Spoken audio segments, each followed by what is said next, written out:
સૌપ્રથમ વાત કરવી છે સ્થાનિક સ્વરાજની ચૂંટણીનો જંગ જામ્યો છે અને ફોર્મ ચકાસણીનો આજે છેલ્લો દિવસ હતો અને હવે ફોર્મ પરત ખેંચવાનું કાઉન્ટડાઉન શરૂ થઈ ચૂક્યું છે। જો કે અત્યાર સુધીમાં નગરપાલિકા, તાલુકા પંચાયત અને જિલ્લા પંચાયતની કુલ 80થી પણ વધુ બેઠકો પર ઉમેદવારો બિનહરીફ ચૂંટાઈ ચૂક્યા છે। કેટલાક જગ્યાએ તો અન્ય પાર્ટીના ઉમેદવારોએ દાવેદારી ન નોંધાવી તો કેટલીક જગ્યાએ ઉમેદવારોની પોતાની જ ભૂલને કારણે સામેવાળાને ફાયદો થઈ ગયો છે અને આ જંગમાં સૌથી વધુ ફાયદો ભારતીય જનતા પાર્ટીને થયો છે, કારણ કે 80થી પણ વધુ એવી બેઠક છે કે જ્યાં બિનહરીફ ઉમેદવાર થઈ ચૂક્યા છે, જીતી ચૂક્યા છે અને ક્યાંક ને ક્યાંક ફોર્મમાં ક્યાંક ભૂલ રહી ગઈ છે અને ઉમેદવારની ભૂલના કારણે જ તે જે બેઠક હતી એના ફોર્મ રદ થઈ ચૂક્યા છે, એટલા સામે પક્ષને ફાયદો થઈ ચૂક્યો છે અને આજે જે છે એ કાઉન્ટડાઉન શરૂ થઈ ગયું છે ફોર્મ પાછા ખેંચવાની। ત્યારે જોવાનું એ રહેશે કે આ જંગમાં કેટલા ઉમેદવારો મેદાનમાં છે ટોટલ, કારણ કે નગરપાલિકા, તાલુકા પંચાયત, જિલ્લા પંચાયતની જે આ સ્થાનિક સ્વરાજની ચૂંટણી છે એનું આજે ફોર્મ ચકાસણીનો દિવસ હતો અને હવે ફોર્મ પરત ખેંચવાનો સમય શરૂ થઈ ગયો છે અને એટલા જ માટે ફોર્મ પરત ખેંચવામાં આવશે, પરંતુ એ જોવાનું રહેશે કે કયા ઉમેદવારો પીછે હટ કરે છે અને સાથે જ અત્યાર સુધીમાં જોયું કે ઘણા એવા ભારતીય જનતા પાર્ટીના પણ કેટલાક ઉમેદવાર છે તો સાથે સાથે કોંગ્રેસના પણ કેટલા ઉમેદવારો છે કે એક ફોર્મમાં એક નાનકડી ભૂલ અત્યારે એ માટે એ ચૂંટણીના દાવેદારમાંથી તેઓ બાકાત થઈ ચૂક્યા છે અને એ નાની ભૂલના કારણે સામે પક્ષને ફાયદો થઈ ચૂક્યો છે, કારણ કે ઘણી જગ્યા એવી પણ બેઠક છે કે જ્યાં જંગમાં કોઈ સામે આવ્યું જ નથી, કોઈ વિપક્ષ અપક્ષ કોઈ નહીં અને એટલા જ માટે ત્યાં બિનહરીફ 80થી પણ વધુ એટલા ઉમેદવારો છે કે જે બિનહરીફ ચૂંટાઈ ચૂક્યા છે। વધુ વિગતો સાથે મારા સંવાદદાતા હિરેન રાવલ જોડાઈ ગયા છે। લાઈવ હિરેન, આજે જે ફોર્મ ચકાસણીનો દિવસ હતો જેમાં એક નાની ભૂલ ઉમેદવારોને જે એક નાની ભૂલ હતી એ સમજ આવી હશે, કારણ કે ફોર્મ રદ થયા છે। એમાં ભારતીય જનતા પાર્ટીના પણ કેટલાક ઉમેદવાર છે, કોંગ્રેસના પણ ઉમેદવાર છે, તો આપના પણ છે અને 80થી પણ વધુ એવા ઉમેદવાર છે જે બિનહરીફ જીતી ગયા છે। સ્વાભાવિક રીતે આજે જે રાજ્યભરની અંદર સ્થાનિક સ્વરાજ્યની આ સંસ્થાઓની અંદર ફોર્મ ચકાસણી માટેનો દિવસ હતો। આમાં અલગ અલગ પ્રકારના ક્રાઇટેરિયા હોય છે, જેમાં પાર્ટીનું મેન્ડેટ ના હોય તો ફોર્મ રદ થાય છે, જે ડિટેલ માગવામાં આવી છે એ ડિટેલમાં પ્રશ્ન હોય તો ફોર્મ રદ થાય છે, 3 સંતાનો હોય તો ફોર્મ રદ થાય, એના ઘરે ટોયલેટ નથી તો પણ ફોર્મ રદ થાય। આ પ્રકારના અલગ અલગ ક્રાઇટેરિયાઓ છે, સાથે માહિતી કોઈ છુપાવી હોય અને એનો વાંધો ઉઠાવવામાં આવે તો પણ ફોર્મ રદ થાય, એ પ્રકારની અલગ અલગ જોગવાઈઓ છે। આજે ચકાસણી દરમિયાન જે ફોર્મ રદ થયા છે અને ફોર્મ નથી ભરાયા એવી થઈને કુલ લગભગ 82 થી 85 જેટલી સીટો એવી છે કે જ્યાં બિનહરીફ અલગ અલગ પક્ષો થયા છે, જેમાં કડી નગરપાલિકામાં 23 બેઠકો એવી છે કે જે બિનહરીફ થઈ છે। ભારતીય જનતા પાર્ટી આ તમામ બેઠકો પર બિનહરીફ થઈ છે, જ્યાં કોઈ પણ ઉમેદવાર સામે નથી આવ્યા। એ જ પ્રકારે ગણદેવીની અંદર પણ 23 બેઠકો ભાજપે બિનહરીફ જીતી લીધી છે ચૂંટણી પહેલા જ। દાહોદની અંદર એક બેઠકમાંથી કોંગ્રેસના ઉમેદવાર બિનહરીફ થયા છે। દાહોદની અંદર અન્ય 3 બેઠકો એવી છે કે જ્યાં ભાજપના ઉમેદવારો છે તે બિનહરીફ થયા છે। ધાંગધ્રાની અંદર 4 બેઠકો ભાજપ બિનહરીફ થયું છે। એ જ પ્રકારે ખેડા, નવસારી, વલસાડ, ઓલપાડ અને અલગ અલગ અમદાવાદ કોર્પોરેશનની એક બેઠક છે, ત્યાં પણ એક બેઠક આ બિનહરીફ થઈ છે। જી બિલકુલ હિરેન, અમારી સાથે જોડાવા બદલ, સમગ્ર માહિતી આપવા બદલ આપનો આભાર। તો આગળ વાત કરીએ તો નવસારીમાં સ્થાનિક સ્વરાજની ચૂંટણી લઈને મોટા સમાચાર પ્રાપ્ત થઈ રહ્યા છે। ગણદેવી નગરપાલિકામાં ચૂંટણી વિના ભગવો લહેરાયો છે। કોંગ્રેસની નિષ્કાળજીના કારણે ભાજપને મળી છે બેઠક, પાલિકાની 24 પૈકી 23 બેઠક બિનહરીફ। તો જોઈ શકાય છે કોંગી ઉમેદવારોના મેન્ડેટ ન પહોંચતા ફોર્મ રદ થઈ ચૂક્યા છે। કોંગ્રેસના તમામ ઉમેદવારોના ફોર્મ થયા છે રદ। એક બેઠક પર અપક્ષ ઉમેદવાર હોવાથી થઈ શકે છે મતદાન।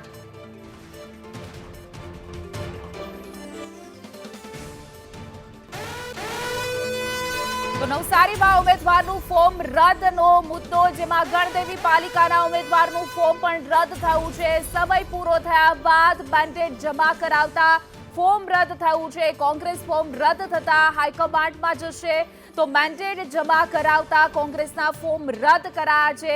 ચૂંટણી અધિકારીએ લોકશાહીનું હનન કર્યું।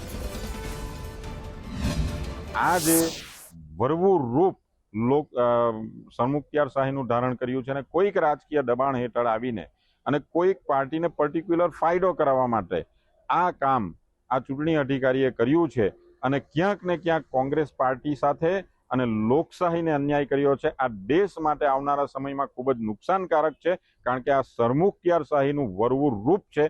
એનો પડકાર અમે આવનારા સમયમાં હાઈકોર્ટમાં પણ કરશું. તો ગણદેવી કડી બેઠક બિનહરીફ થવા પર કોંગ્રેસનું નિવેદન સામે આવ્યું છે. કોંગ્રેસ પ્રવક્તા મનીષ દોશીનું નિવેદન સામે આવ્યું છે. કડી અને ગણદેવીમાં કોંગ્રેસના ઉમેદવારોની ચૂક છે, આ મનીષ દોશીનું કહેવું છે. સાથે જ કહ્યું કે ગણદેવીમાં ભૂલ ક્યાં હતી તે તપાસમાં આવી રહી છે. ટોકન લઈને જમા કરાવવા બેઠા પણ ફોર્મ જમા ન થયા. તંત્ર તરફથી ચૂક હશે તો કાનૂની પગલાં લેવાશે. કડીની અંદર અને ગણદેવીની અંદર કોંગ્રેસ પક્ષના ઉમેદવારો તરફથી ક્યાંક ચૂક રહી હોય એની તપાસ થઈ છે. ઉમેદવારોના ફોર્મના મેન્ડેટ સમય મર્યાદામાં જે પહોંચવા જોઈએ ટોકન લઈને બેઠા હતા ગણદેવીમાં, પણ ક્યાંક ને ક્યાંક એમાં કોઈક અલગ અલગ વિગતો આવી રહી છે. અમે કાનૂની અભિપ્રાય લઈ અને કોંગ્રેસના ઉમેદવારને લડતા કોણે અટકાવ્યા અથવા તો અમારા તરફથી કોઈ ભૂલચૂક હશે તો નિશ્ચિતપણે એની પણ તપાસ પૂરેપૂરી કરવામાં આવશે. પણ જે પ્રાથમિક માહિતી ગણદેવી માટે મળે છે એમાં સ્પષ્ટપણે એવું કહેવામાં આવે છે કે ટોકન લઈને બેઠા અમારા સ્થાનિક સંગઠનને પણ આ બાબતે અમે તાત્કાલિક અહેવાલ માંગ્યો છે અને એમાં અમારા ઉમેદવારો ટોકન લઈને બેઠા હતા અને જમા કરાવ્યા હતા. તેમ છતાં સ્થાનિક તંત્ર દ્વારા એ વિલંબથી મેન્ડેટનો દેખાડીને સમય મર્યાદા બહાર જેમ કહીને અમારા મેન્ડેટ નથી સ્વીકાર્યા, એના કારણે આવું પરિણામ પ્રથમ દ્રષ્ટિએ આવે છે. પણ આની તપાસ ચાલે છે. કોંગ્રેસ પક્ષ તરફથી સ્થાનિક કક્ષાએ કોઈ ચૂક હશે તો નિશ્ચિતપણે એ સંગઠન પગલાં લેશે.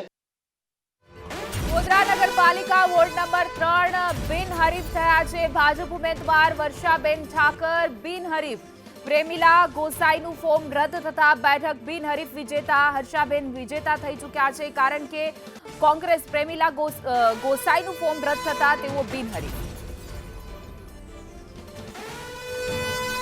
તો હાલ સમાચાર પ્રાપ્ત થઈ રહ્યા છે ખેડા જિલ્લા પંચાયતની ચૂંટણી, જેમાં જિલ્લા પંચાયતની મહીજ સીટ બિનહરીફ થઈ છે. ભાજપના ઉમેદવાર હિતેશ તડવી બિનહરીફ થયા છે, તો સામે ઉમેદવારે ફોર્મ પરત ખેંચતા બિનહરીફ. ધારાસભ્ય હોદ્દેદારોએ પાઠવી છે શુભેચ્છા. રમણભાઈ ભારતીય જનતા પાર્ટીના ઉમેદવારને સમર્થન આપી અને ફોર્મ પાછું ખેંચી લીધું છે અને અમારા ભારતીય જનતા પાર્ટીના ઉમેદવાર બિનહરીફ વિજેતા થયા છે. કોંગ્રેસના ઉમેદવાર હતા અને જેમને ઉમેદવારી પાછી ખેંચી છે એ પણ આજે ભારતીય જનતા પાર્ટીમાં કમલમ ખાતે જોડાઈ અમારા બધાની હાજરીમાં ભારતીય જનતા પાર્ટીમાં જોડાયા છે. તો પાટણમાં 5 બાળકો હોવાથી કોંગ્રેસ ઉમેદવાર અયોગ્ય થયા છે. પાટણમાં દશરથ લાલના બદલે હવે પુત્ર લડશે ચૂંટણી. વોર્ડ 2માં પિતાની જગ્યાએ પુત્ર ચૂંટણી મેદાનમાં છે. તો હાલ જે રીતે પાટણમાં કોંગ્રેસના જે ઉમેદવાર હતા એ બદલવાની નોબત આવી હતી, કારણ કે 5 પુત્ર હોવાને કારણે હવે એમના જ પુત્ર લડશે ચૂંટણી. તો ક્યાં જગ્યાએ જે છે એ ફોર્મ રદ થયા છે એની અલગ અલગ જે વિગતો સામે આવી રહી છે. આ પાટણની વાત કરી કે જ્યાં હવે પિતાની જગ્યાએ પુત્ર ચૂંટણી લડશે, કારણ કે પિતાને એક સાથે 5 પુત્ર હોવાને કારણે ફોર્મ રદ થયું છે. હવે વધુ જૂનાગઢથી આ ધોરાજીમાં પણ ભાજપ કિરણ ટાંકના ફોર્મ સામે વાંધો થયો છે અને આ જ મુદ્દાને લઈને વધુ વિગતો સાથે અમારા સંવાદદાતા કશ્યપ લાઈવ જોડાઈ ગયા છે. જી કશ્યપ, ઘણી જગ્યાએ કોંગ્રેસના કે ભાજપના ઉમેદવાર છે એમાં કંઈક ને કંઈક ભૂલ રહી ગઈ, એના કારણે જે છે તે ફોર્મ રદ થઈ ચૂક્યા છે અને સામા પક્ષને છે સીધો ફાયદો થઈ ગયો છે. અત્યાર સુધીમાં કઈ એવી બેઠક છે, કઈ જગ્યાએ કે જ્યાં ફોર્મ કયા ઉમેદવારોના રદ થયા?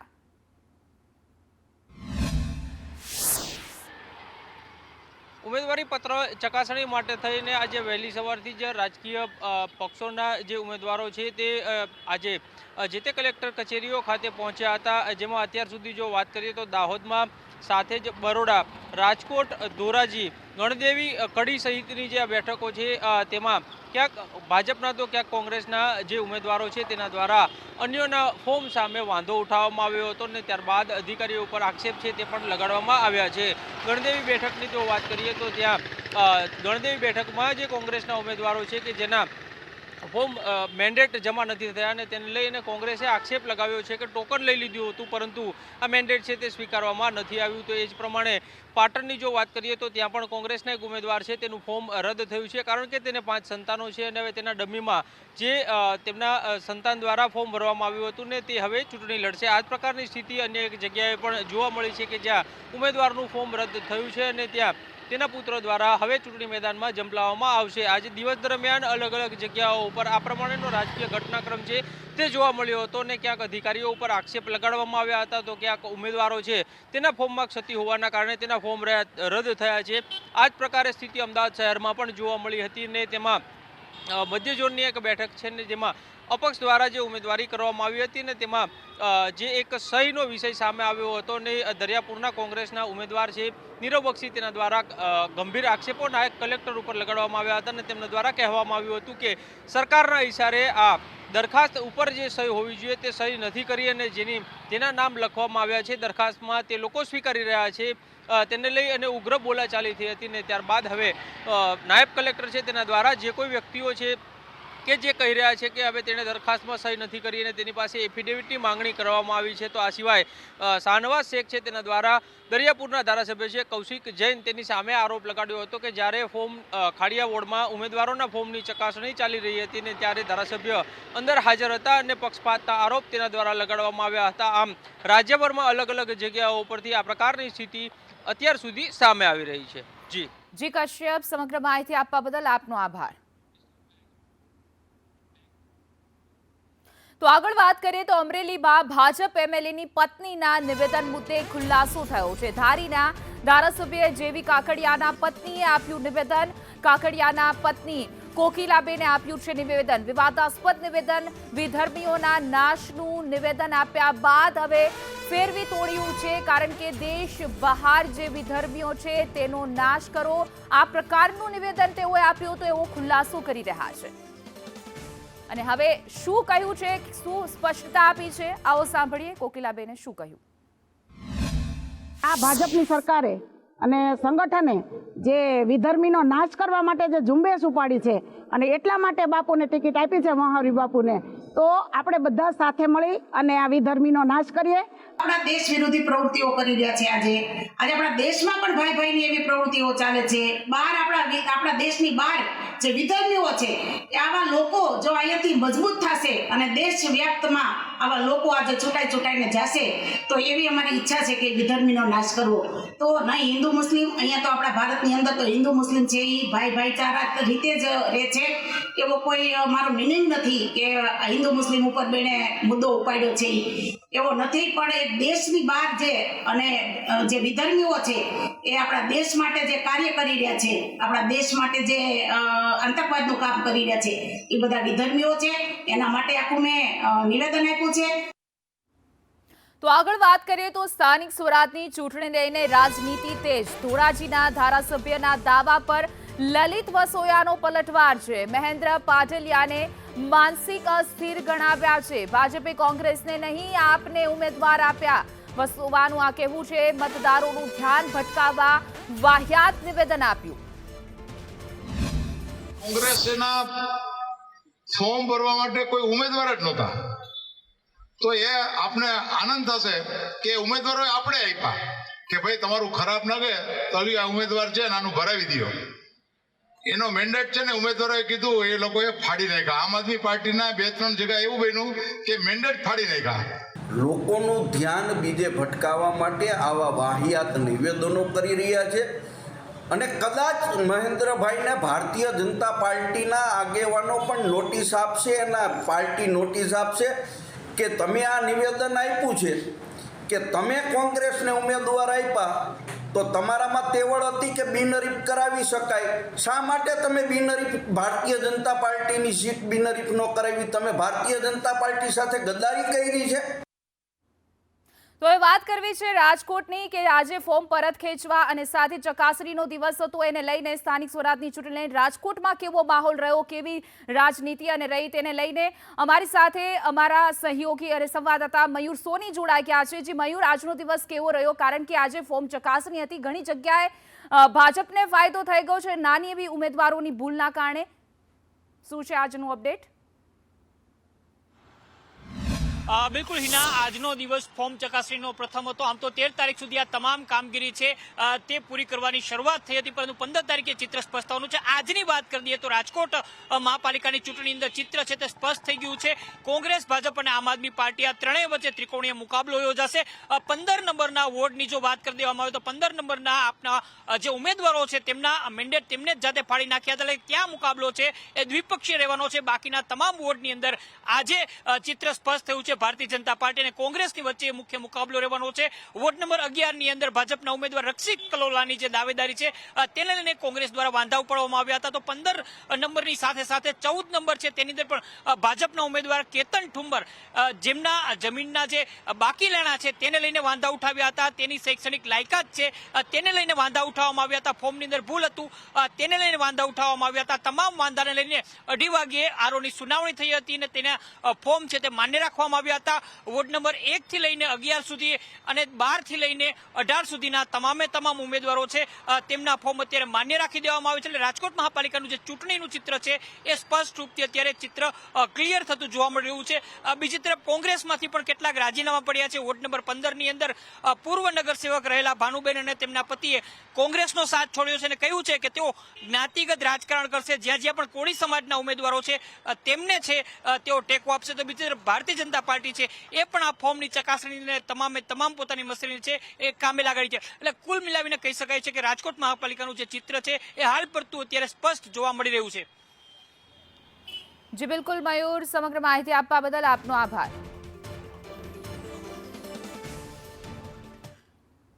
તો આગળ વાત કરીએ તો સુરતમાં કોંગ્રેસના બીજા ઉમેદવારનું ફોર્મ રદ થઈ ગયું છે. વોર્ડ નંબર 10ના ઉમેદવારનું ફોર્મ રદ થયું. દુર્ગાવતી નિષાદ નામના ઉમેદવારનું ફોર્મ રદ થયું છે. શહેર પ્રમુખે મેન્ડેટ જમા ન કરાવતા ફોર્મ રદનો આક્ષેપ છે. ભાજપને ફાયદો કરાવવા ખેલ કર્યાનો આક્ષેપ છે. વિપુલ ઉધનાવાલાએ પૈસા લીધા હોવાનો પણ આક્ષેપ કરવામાં આવ્યો છે. મને કંઈ થશે તો જવાબદારી શહેર કોંગ્રેસ પ્રમુખની. મેં સુડા ભવનમાં મારું ફોર્મ ત્યાં હતો, વોર્ડ નંબર 10 નું ત્યાં હતું ચેકિંગ આજે. તો હું ત્યાં બોલાવવામાં આવેલી 10:30. તો ત્યાં ગઈ તો મને જાણકારી મળી કે તમારું મેન્ડેટ બેન જમા નથી થયું, તો મેન્ડેટના કારણે તમારું ફોર્મ રદ કરવામાં આવ્યું છે. એટલે મારો આક્ષેપ એ છે કે સુરત શહેરના કોંગ્રેસના પ્રમુખ વિપુલભાઈ ઉધનાવાલાએ મારું મેન્ડેટ જમા નથી કર્યું. એમને ભાજપને જીતાવવાનો અપેક્ષા હતું. એ કોંગ્રેસ સાથે રહીને ભાજપ સાથે મળીને અને અમારી સાથે ગેમ રમી ગયા છે. જે ગરીબ લોકો છે એને પૈસા દોડાવે છે કે ફોર્મ ભરો. અમે આટલું મહેનત કરી અને પછી પૈસા ખાઈને પોતે બેસી ગયેલા છે. તો હવે વાત કરવી છે વડોદરાની, કારણ કે વડોદરામાં પણ સ્થાનિક સ્વરાજની ચૂંટણી લઈને જે ઉમેદવારના ફોર્મની ચકાસણીનો આજનો દિવસ હતો ત્યારે શું ત્યાં ઘટના ઘટી અને કેવો માહોલ રહ્યો એને લઈને અમારા સંવાદદાતા કૃણાલ શર્મા જોડાઈ ગયા છે વડોદરાથી. કૃણાલ, આજનો દિવસ કેવો રહ્યો, શું થયું, કોના ફોર્મ જે ચકાસણીમાં રદ થયા?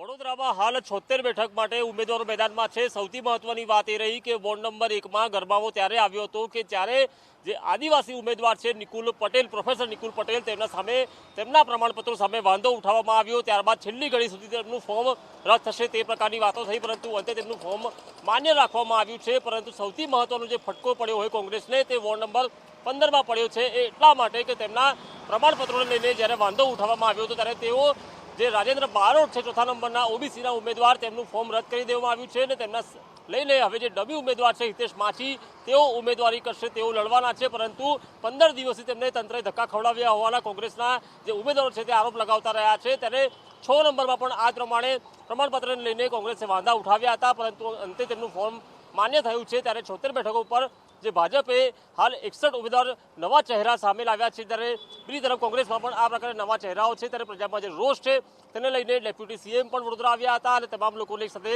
કામ કરવા માટે કહ્યું હતું. ત્યારે આગામી સમયમાં શું થાય છે તે પછીની વાત છે, પરંતુ હવે જ્યારે મતદાનને લઈને અને પ્રચારને લઈને 10 થી 12 દિવસ બાકી રહ્યા છે, ત્યારે બંને પક્ષો હવે એડી ચોટીનો જોર લગાવશે તે વાત પણ ચોક્કસ છે. જી કૃણાલ, સમગ્ર માહિતી આપવા બદલ આપનો આભાર.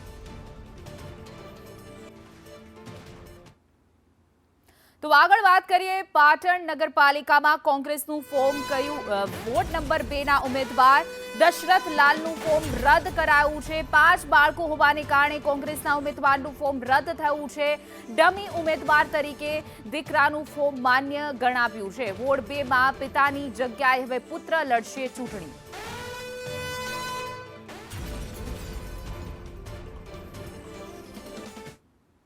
તો મહેસાણાના વિસનગરમાં બીજેપી વર્સિસ બીજેપીની જંગ જોવા મળી રહી છે। બીજેપીના કાર્યકરે જ વિકાસની પોલ ખોલી છે। વિસનગર બેઠકથી ટિકિટ ન મળતા પ્રહારો કર્યા છે। લોક ગાયક સાગર પટેલના પત્નીના ભાજપ પર પ્રહાર છે। રાજવી પટેલે ભાજપ પર પ્રહાર કર્યા છે। ખાડા અને ગંદકીનો વિડીયો વાયરલ કર્યો છે। રાજવી પટેલે ચૂંટણી માટે દાવેદારી કરી હતી। સસરા વિજય પટેલની હંમેશા અવગણના કરાયાનો દાવો છે। સાથે જ 2007થી વિસનગર બેઠકથી ઋષિકેશ પટેલ ચૂંટાય છે। મંત્રી હોવા છતાં વિસનગરનો વિકાસ ક્યાં જેવા ગંભીર સવાલ અને આક્ષેપ કર્યા છે। વિસનગરમાં જે લોક ગાયક છે સાગર પટેલ તેમની વાઇફે પણ એક વિડીયો બનાવ્યો હતો અને સોશિયલ મીડિયામાં શેર કર્યો છે કે મહેસાણા અને વિસનગરની સ્થિતિ કેવી છે। વિસનગરમાં જે પ્રકારે તેમને ટિકિટ માંગી હતી અને તેમને ટિકિટ જે છે તે આપવામાં નથી આવી। ત્યારે આપણે સીધા જ રાજવી સાથે વાત કરીશું। રાજવીબેન, શું કહેશો, તમને ટિકિટ કેમ નથી મળી? મારા પિતાશ્રી પણ કોર્પોરેટર તરીકે વોર્ડ નંબર 7માં કાર્ય કરતા હતા। ત્યારે મેં ઘરમાં પણ અનેક વખત એમને પ્રશ્ન ઉઠાવ્યા કે પપ્પા કેમ આવું બધું હાલત છે આપણા વિસનગરની। કારણ કે હું અમદાવાદથી આવું છું। અમદાવાદની આપણે ચોખ્ખાઈ ને સ્વચ્છતા પણ આપણે જોયેલી છે। ત્યારે મેં એમને અનેક વખત પ્રશ્નો પૂછ્યા। ત્યારે પપ્પાએ એવું જણાવ્યું કે બેટા, હું બને તેટલું મારી રીતે પ્રયત્ન કરું છું। જ્યારે રાત્રે લોકોના ફોન આવે ત્યારે હું એ લોકોના પ્રશ્નો કે સમસ્યાઓ સમાધાન કરવા પણ હું જાઉં છું, બરાબર। પણ આગળ મારી કોઈ અરજી સાંભળતું નથી અને હું કોટા સામે અવાજ ઉઠાવું છું ત્યારે મારી અવગણના કરવામાં આવે છે। ઋષિકેશભાઈની વાત કરું તો વર્ષ 2007 એટલે લગભગ 19 વર્ષથી વિસનગરથી ત્યાં ધારાસભ્ય તરીકે ચૂંટાઈને આવે છે, બરાબર। તો આપણે પહેલા તો હું એવું કહું છું કે ગાંધીજીએ એવું કીધું હતું કે મારો દેશ સ્વચ્છ નથી ને તો પહેલા આપણું ઘર સ્વચ્છ કરો, આપણું નગર સ્વચ્છ કરો, આપણું ગામ સ્વચ્છ કરો, પછી દેશની વાત કરીએ, બરાબર। તો હું એટલું જ પૂછવા માંગુ છું કે આટલા વર્ષથી કેમ અહીંયા વિકાસ ના દેખાયો? જ્યાં જોવો ત્યાં ગંદકી કેમ છે? પાણીનું પીવાનું પાણી પણ ચોખ્ખું નથી આવતું। તેનો મતલબ એ થાય છે કે ભાજપની પાર્ટીમાં જે પ્રકારે ભાજપના કાર્યકરો છે તેમનું જ સાંભળવામાં નથી આવતું અને વિકાસ કરવામાં નથી આવતો। પાયલ યાદવ, સંદેશ ન્યૂઝ, વિસનગર। આગળ વાત કરીએ તો સુરેન્દ્રનગર થાનગઢના સોસાયટીના રહીશોએ નગરપાલિકાએ પ્રાથમિક સુવિધા નહીં મળતા હોબાળો કર્યો। થાનગઢના વોર્ડ નંબર 5 શ્રીરામ પાર્ક સોસાયટીના આ સ્થાનિકો નગરપાલિકાએ પહોંચ્યા હતા। વોર્ડના સુધરાઈ સભ્યો ચૂંટણી ટાણે મત માંગવા આવતા હોય અને પ્રાથમિક સુવિધા નહીં મળવાથી લોકો ત્રાહિમામ પોકારી ઉઠ્યા છે। વોર્ડ નંબર 5માં પીવાનું પાણી, રોડ, સ્ટ્રીટ લાઇટ સહિતની પ્રાથમિક સુવિધાનો અભાવ જોવા મળી રહ્યો છે। સ્થાનિક લોકોના ગંભીર આક્ષેપ છે। 100થી વધુ મહિલાઓએ નગરપાલિકાએ હોબાળો કર્યો હતો। 15 વર્ષથી પાણી, ગટર, રોડની સુવિધા નથી। 15 વર્ષની સોસાયટી બની છે। સોસાયટીમાં પાકા રસ્તા નથી અને સોસાયટીના બનાવેલા હતા પણ નળની જે નવી લાઈન આવી એને 3 વર્ષ થયા છે। ત્યારે આખો રોડ જ ઉખાડી નાખેલા છે। એમને કે થોડુંક ખોદીને નળની લાઈન નાખી, આખા રોડ ખોદીને ધૂળ કરી નાખ્યું છે। એને 3 વર્ષ થયા। સોસાયટીમાં ગટર નથી, સોસાયટીમાં સ્ટ્રીટ લાઇટ નથી, કોઈ વારવાવાળું નથી, પાણીની લાઈન નાખી એને 3 વર્ષથી હજી પાણી ચાલુ જ નથી। એટલે 15 વર્ષથી અમારી સોસાયટીમાં કોઈ જાતની ફેસિલિટી નથી। જે આજે વોર્ડ નંબર 5માંથી જે પાણીની લાઇટ અને ગટરની જે સમસ્યા છે એની માટે જે 50થી 60 બહેનો આવ્યા છે તેની રજૂઆતને ધ્યાને લઈ ટૂંક સમયમાં જે એમના પ્રશ્નો છે તેનું તાત્કાલિક નિરાકરણ આવે તેવા અમારા પ્રયત્નો રહેશે। વાવ-થરાદ જિલ્લા મામલતદાર કચેરીના ગેટ આગળ કોંગ્રેસનો હોબાળો હતો। કોંગ્રેસ નેતા ગુલાબસિંહ રાજપૂતે આક્ષેપ લગાવી હોબાળો કર્યો। ફોર્મ ચકાસણી સમયે મામલતદાર કચેરીએ હોબાળો કરવામાં આવ્યો। પોલીસે ઉમેદવારોને રોક્યા હોવાના આક્ષેપ સાથે હોબાળો છે। સોગંદનામું રજૂ કરવા ન જવા દેવાનો આક્ષેપ લગાવવામાં આવ્યો છે। મામલતદાર કચેરીઓ પોલીસ કાફલો જે છે તે ખડકી દેવામાં આવ્યો હતો। જિલ્લા પંચાયત, તાલુકા પંચાયત, નગરપાલિકાની ચૂંટણી ચાલે છે. એની અંદર કોંગ્રેસ પાર્ટી દ્વારા ભાજપના ઉમેદવારો દ્વારા કોંગ્રેસના ઉમેદવારનું ફોર્મ પહેલાં ભરાયું, પછી ભાજપના ઉમેદવારનું ફોર્મ ભરાયું છે. એના જે રજૂઆત હતી અને બીજા જે નાના મોટા ફોર્મના સ્કૂટીનીના પ્રશ્ન હતા એને આપણે રજૂઆત કરવા હતા. પણ આજનું વાતાવરણ અહીંયા દેખ્યું કે આખા બનાસકાંઠામાં ક્યાંય નહીં, વાવથરાજમાં ક્યાંય નહીં, પણ થરાદની અંદર કોઈ ઉમેદવારને સાંભળવા માંગતા નથી, ઉમેદવારના પ્રતિનિધિઓને સાંભળવા માંગતા નથી કે વકીલને આવવા દેવામાં આવતા. આવો ક્યાંય નિયમ નથી. તેમ છતાં ઉમેદવારોને પોલીસ ધમકી આપી રહી છે કે તમે ચૂંટણીમાં ફોર્મ ખેંચી લો. તો ગુજરાતીઓ ગરમીમાં શેકાવા રહેજો તૈયાર. ગરમીને લઈને હવામાન વિભાગની આ મોટી આગાહી છે. કચ્છમાં આજે હીટવેવની આગાહી કરવામાં આવી છે. કચ્છમાં ગરમીનું અપાવું છે યલો એલર્ટ. રાજકોટમાં ગરમીનો પારો 41 ડિગ્રી પાર જવાનો છે. અમદાવાદમાં 40, ત્યારે ગાંધીનગરમાં પણ 40 ડિગ્રી પડશે ગરમી. તો હવેથી ગુજરાતમાં ગરમીનો પારો હાઈ જશે. કચ્છમાં પણ ગરમીનું યલો એલર્ટ આપવામાં આવ્યું છે. રાજકોટમાં પણ 41 ડિગ્રી સુધી તાપમાન પહોંચે, તો અમદાવાદ અને ગાંધીનગરમાં પણ 40 ડિગ્રી સુધી तापमान पहुंचवानी शक्यता है. आज का जो पूर्वानुमान है 13 से लेकर 19 अप्रैल तक एक मेन सिनॉप्टिक वेदर सिस्टम हमारे लिए इम्पॉर्टेंट है. एक अपर एयर साइक्लोनिक सर्कुलेशन दक्षिण पूर्व पाकिस्तान और सटे हुए राजस्थान के ऊपर 1.5 किलोमीटर ऊपर तक विस्तृत है. इसके कारण अभी जो मौसम का स्थिति है, मौसम अगले 7 दिन शुष्क रहेगा, लेकिन उच्चतम तापमान जो है इसमें भी कोई बड़ा बदलाव नहीं रहेगा. लेकिन कुछ इस स्थानों में, इक्का दुक्का स्थानों में, गुजरात रीजन और हमारा सौराष्ट्र कुछ रीजन में तापमान, अधिकतम जो तापमान है 40 डिग्री सेंटीग्रेड या उससे ज़्यादा होने का संभावना रहेगा. હવામાન નિષ્ણાંત અંબાલાલ પટેલે રાજ્યના હવામાન અંગે આગાહી કરતા જણાવ્યું છે કે આગામી 48 કલાકમાં ગરમીમાં વધારો થવાની શક્યતા છે. કચ્છ, સૌરાષ્ટ્ર અને ઉત્તર ગુજરાતમાં તાપમાન વધીને 40 થી 41 ડિગ્રી સુધી પહોંચી શકે છે. જો કે 18 થી 22 એપ્રિલ દરમિયાન પશ્ચિમ વિક્ષેપના કારણે દક્ષિણ અને મધ્ય ગુજરાતમાં છૂટોછવાયો વરસાદ પડવાની પણ સંભાવના છે, જેના કારણે ગરમીમાં થોડીક રાહત મળી શકે છે. ત્યારબાદ 25 એપ્રિલ પછી ફરી ગરમીમાં વધારો થશે અને 26 એપ્રિલથી તાપમાન 43 ડિગ્રીને પાર જઈ શકે છે. આગામી 48 કલાકમાં ગરમી વધવાની શક્યતા છે, જેમાં સૌરાષ્ટ્રના ભાગો, ઉત્તર સૌરાષ્ટ્રના ભાગો અને કચ્છના ભાગોમાં ગરમી વધવાની શક્યતા રહેશે. પવનની ગતિ લગભગ 10 થી 15 કિલોમીટર અને આંકાના પવનની ગતિ 25 થી લગભગ ઉપર અને કચ્છના ભાગમાં લગભગ કોઈ ભાગમાં 25 થી 35 કિલોમીટર રહી શકે. ખાસ કરીને કચ્છના ભાગમાં પવનની ગતિ રહી શકે. આ ઉપરાંત જોવા જઈએ તો 48 કલાકમાં કચ્છના ભાગમાં લગભગ 41 ડિગ્રી સેલ્સિયસની આસપાસ અને ઉત્તર સૌરાષ્ટ્રના ભાગમાં 41 ડિગ્રી સેલ્સિયસ આસપાસ મહત્તમ ઉષ્ણતામાન જવાની શક્યતા રહેશે. ઉત્તર ગુજરાતના ભાગોમાં મહત્તમ ઉષ્ણતામાન 41 ડિગ્રી સેલ્સિયસ આસપાસ જવાની શક્યતા રહેશે, જેમાં પાટણ સમી હારીના ભાગો, બનાસકાંઠાના ભાગો અને પંચમહાલના ભાગો, સાબરકાંઠાના ભાગોમાં ગરમી વધવાની શક્યતા રહેશે. આ ઉપરાંત લગભગ મધ્ય ગુજરાતના ભાગોમાં ગરમી વધી શકે. કચ્છ ભાગમાં મહત્તમ ઉષ્ણતામાન 41 ડિગ્રી સેલ્સિયસ આસપાસ થવાની શક્યતા રહેશે. તો આગળ વાત કરીએ તો રાજકોટમાં સાધુ વાસવાણી રોડ પર કોમ્પ્લેક્સમાં આગ લાગી છે. બીજા માળે આવેલી પરિશ્રમ નામની ઓફિસમાં આગ લાગી. એસીમાં લાગેલી આગ અન્ય ઓફિસ સુધી પહોંચી હતી. 6 ફાયર ફાઈટર દ્વારા આગને કાબૂમાં લેવાઈ છે. આગ લાગવાથી 2 એસી અને ઓફિસનો સામાન બળીને ખાખ થઈ ગયો છે.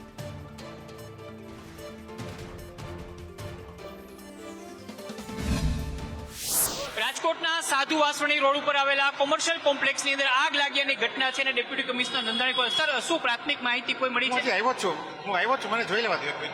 પહોંચી આવ્યો છે. કેટલી ગાડીઓ અહીંયા આવી છે? કેટલી ગાડી છે આપણી? 6 ગાડી છે.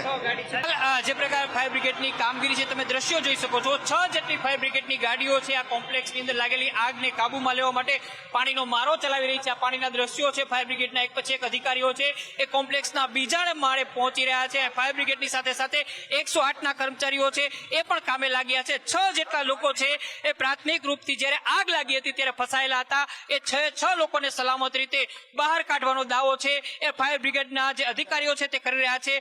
ડેપ્યુટી કમિશનર નંદાણી છે પહોંચ્યા છે, તેમની સાથે 108 અને ફાયર બ્રિગેડના અધિકારીઓ છે એ પણ પહોંચી રહ્યા છે. બીજા માળે આગ લાગી હતી. હાલ ધુમાડાના ગોટા છે થોડા શાંત થયા છે. આગ છે એ સંપૂર્ણ રૂપથી હજુ સુધી કાબુમાં નથી આવી, પરંતુ આગને કાબુમાં લેવા માટે પાણીનો મારો છે એ સતત ચલાવવામાં આવી રહ્યો છે. કોમ્પ્લેક્સની અંદર ફાયરના જે સાધનો હતા એ કામ કરતા ન હતા એવી પ્રાથમિક માહિતી છે. કેમેરામેન માધવ ભટ્ટ સાથે મયુર સોની, સંદેશ ન્યૂઝ, રાજકોટ. તો પોપ્યુલર ગ્રુપના બિલ્ડર દશરથ પટેલની ધરપકડ કરવામાં આવી છે. એલસીબીએ દશરથ પટેલની નાથદ્વારાથી ધરપકડ કરી છે. ગોધાવી ગામની જમીન હતી, જે ગ્રામ્ય એસપીનું કહેવું છે કે સાણંદ સ્ટેટ તરફથી જમીન માલિકને મળી હતી. જમીન ખોટી રીતે તેમના નામે કરાવી લીધી હતી. દશરથ પટેલ વિરુદ્ધ શહેરમાં 6, ગ્રામ્યમાં 2 જેટલા ગુના નોંધાયેલા છે. સરયુદાસ નામનો ખોટો માણસ ઉભો કરવામાં આવ્યો હતો. 30 કરોડ આસપાસની જગ્યા છે તે છેતરપિંડી કરીને કબજે કરી લેવામાં આવી હતી. પોલીસની બચવા માટે તે નાથદ્વારા ગયો હતો. 4 દિવસના રિમાન્ડ જે છે તે મંજૂર કરવામાં આવ્યા છે. રેવન્યુ વિભાગમાં કોની સંડોવણી છે તેની હવે પોલીસ તપાસ કરશે. છુપાવવામાં મદદ કરનારની પણ ધરપકડ કરવામાં આવશે. આ ગુનાને અલાवा टोटल 7 अदर ऑफेंसेस जो है अहमदाबाद सिटी અને अहमदाबाद ग्राम्य में दाखल છે. अहमदाबाद ગ્રામ્યમાં એક સાણંદનો એક ઓર કેસ છે અને એક બોપલનો કેસ છે. અમદાવાદ ગ્રામ્યના વિસ્તારમાં એના ઉપર 2 કેસો છે અને બાકી 6 કેસો જે છે અમદાવાદ સિટીના છે. और આ જે ગુનામાં એને ધરપકડ કરી છે, આ ગુનામાં જે જમીન હતી, આ જમીનની અત્યારે માર્કેટ રેટ લગભગ 25 થી 30 કરોડ છે.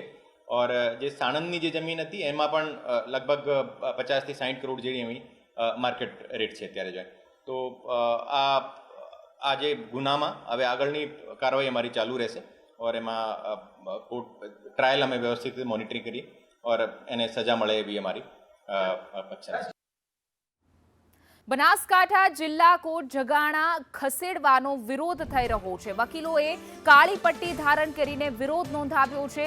જિલ્લા કોર્ટ 8 કિલોમીટર દૂર ખસેડવાની હિલચાલનો વિરોધ થઈ રહ્યો છે. પાલનપુરથી 8 કિલોમીટર દૂર કોર્ટ ખસેડશે તો ખર્ચ વધશે તેવું વકીલોનું કહેવું છે. સાથે જ વકીલ કહી રહ્યા છે કે હાલ તમામ કચેરી એક જ સ્થળે હોવાથી સરળતા રહે છે. કોર્ટ ખસેડવાની પ્રક્રિયા નહીં રોકાય તો ઉગ્ર વિરોધની ચીમકી પણ ઉચ્ચારી. બનાસકાંઠાના જિલ્લા જે છે એની મુખ્ય અદાલત ડિસ્ટ્રિક્ટ એન્ડ સેશન્સ કોર્ટ પાલનપુરમાં છેલ્લા આઝાદીથી સતત અહીંયા બેઠે છે.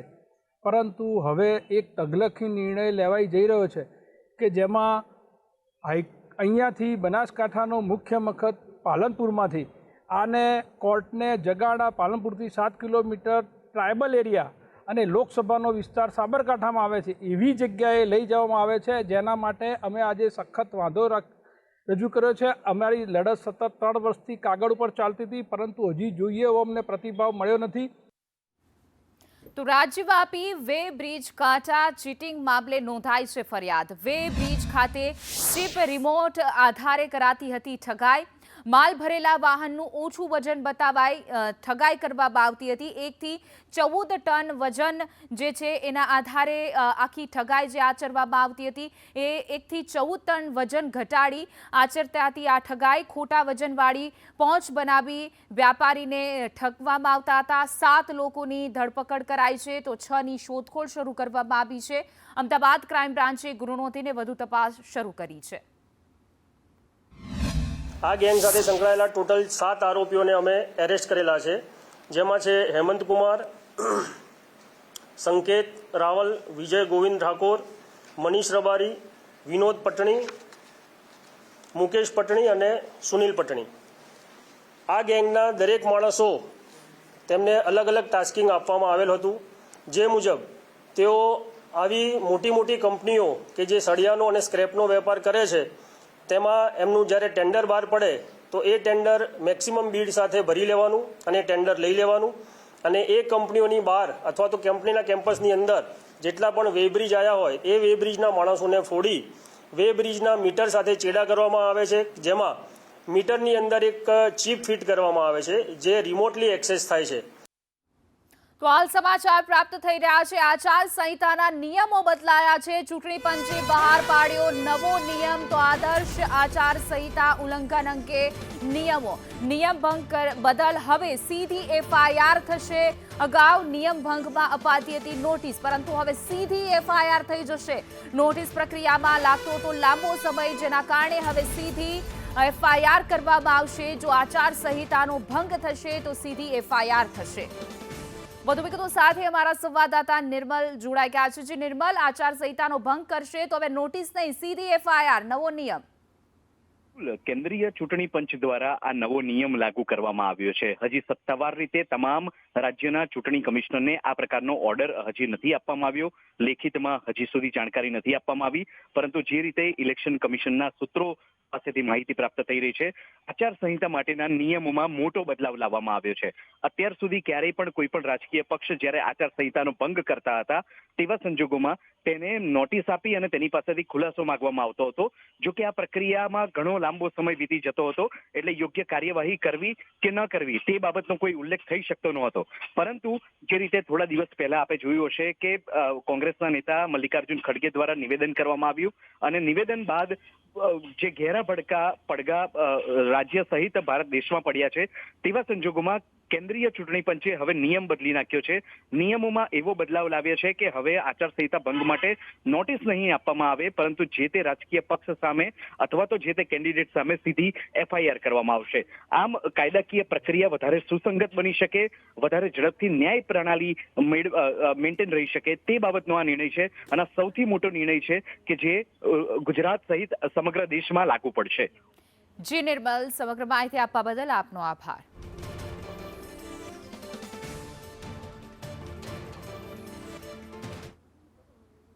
તો આગળ વાત કરીએ તો ગાંધીનગરના સાંતેજના PI પર કોંગ્રેસનો આક્ષેપ છે. કોંગી ઉમેદવારને ફોર્મ પરત ખેંચવા દબાણનો આરોપ લગાવવામાં આવ્યો છે. ઉમેદવારને ધમકાવતા હોવાનો આક્ષેપ છે. મોટી ભોયણના કોંગી ઉમેદવાર માટે રજૂઆત કરવામાં આવી છે. કોંગ્રેસના પ્રતિનિધિ મંડળની કલેક્ટરને રજૂઆત છે. આવેદનપત્ર દ્વારા જાણ કરવા માંગીએ, લેખિતમાં જાણ કરવા માંગીએ છીએ કે લોકશાહીમાં ચૂંટણી પ્રક્રિયા અતિ આવશ્યક છે અને એની પારદર્શકતા જળવાવી જોઈએ. એની સામે જે પ્રશાસનનો ઉપયોગ થઈ રહ્યો છે, મુશાળ કરીને સાંતેજના PI છે, જેમની ટ્રાન્સફર થઈ ગઈ છે, 15 દિવસથી ચાર્જ છોડતા નથી, અને ત્યાંના મોટી ભોયણના અમારા નટુજી ઠાકોર જે ઉમેદવાર હતા એને પોલીસની ગાડી મોકલી અને પોલીસ સ્ટેશને બોલાવીને ધમકાવવા, આ બાબતે પણ એમને ધ્યાન દોર્યું છે. અને આવા અનેક અમારા ઉમેદવારોને બોલાવીને ધમકાવવાની જે પ્રક્રિયા એમણે શરૂ કરી છે, આ નોંધ લેવા માટે અને જવાબદારોને નસીહત કરવા માટે અમે આગ્રહભરી વિનંતી કરી છે. તો અરવલ્લીના ધનસુરામાં એક ઉમેદવારે 2 ફોર્મ ભર્યા. રામોલ બેઠક પર આપના ભીખુસિંહ ચૌહાણનું ફોર્મ રદ થયું છે. ભીખુસિંહ ચૌહાણ કોંગ્રેસના ઉમેદવાર તરીકે ચૂંટણી લડશે.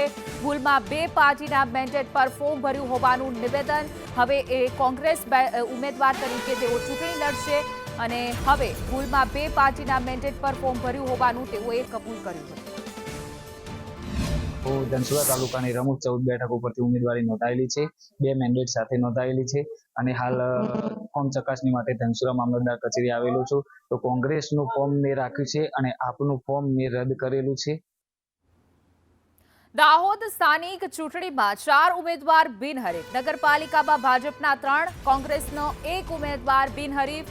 વોર્ડ 3માં ભાજપના ઇસ્તિયાક સૈયદ બિનહરીફ છે. ભાજપના મીનાક્ષીબેન નીનામા બિનહરીફ છે, જ્યારે વોર્ડ નંબર 9માં ભાજપના ગીતાબેન માળી બિનહરીફ. વોર્ડ નંબર 6માં કોંગ્રેસના અહેમદ ચાંદ બિનહરીફ છે. 36 બેઠકો પૈકી 4 બેઠક બિનહરીફ.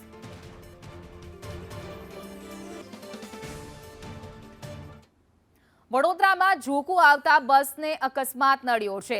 સમા પૂનમનગર પાસે અકસ્માતની ઘટના બની છે. ખાનગી કંપનીના કર્મચારીની બસને અકસ્માત નડ્યો. બસ ધડાકાભેર શિવ મંદિરમાં ઘૂસી ગઈ હતી. અકસ્માતમાં શિવ મંદિરને નુકસાન થયું છે. જો કે ડ્રાઈવરને ઝોકું આવતા સમગ્ર ઘટના બની હતી. કોઈ જાનહાનિના સમાચાર નથી, પરંતુ શિવ મંદિરને નુકસાન. એપોલો કંપનીની બસ જે ત્યાંના એમ્પ્લોઈઝને લઈને જતી હતી એ બસ ડ્રાઈવરને જોખો આવી જવાથી 8 મીટરના રોડ વચ્ચે એક મંદિર હતો, એ મંદિરના બસે ટક્કર મારેલી. તો આજે લોકો ભેગા થયા, પોલીસને અત્યારે હાલ જ જાણ કરેલી છે ને બસના માલિક બી આવે છે ને ડ્રાઈવરને એવું કહેવું છે કે મને રાત્રે જોખો આવી ગયો સવારે વહેલા, એટલા માટે એને ગાડી ઠોકી છે. આના મંદિરમાં એક બેન પૂજા કરતા હતા, પણ ભગવાનની મહેરબાની કે એ બચી ગયા, કારણ શેર છે દિવાલ ઉપર ટકી ગયો એના લીધે. ને બીજા બી આજે તો 11 છે, તો ભગવાનની મહેરબાની કે કોઈ અંદર હતું નહીં. જૂનાગઢ મનપા કચેરીમાં હોબાળો થયો. અરજદાર અને કર્મચારી વચ્ચે બોલાચાલી થઈ. ગેરવર્તણૂકની કંટાળી કર્મચારીઓ હડતાલ પર ઉતર્યા. કચેરી બંધ થતા અનેક અરજદારો અટવાયા હતા. બંને પક્ષોએ સામસામે ગંભીર આક્ષેપો પણ લગાવ્યા. મામલો પોલીસ મથકે પહોંચ્યો હતો.